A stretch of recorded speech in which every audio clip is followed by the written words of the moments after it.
अस्सलामुअलैकुम नाजरीन, welcome to Kazmi health and beauty tips. उम्मीद करता हूँ कि आप सब खैरियत से होंगे। कॉफ़ी के नुकसानात, ब्लड प्रेशर के मरीज़ होशियार।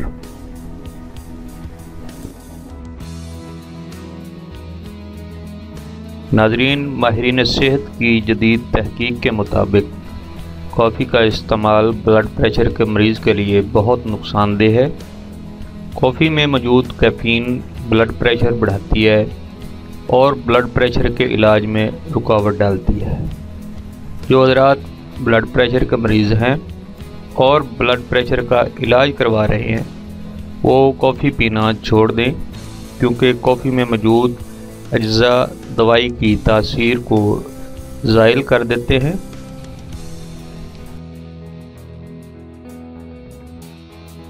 Thanks for watching. Do not forget like and subscribe.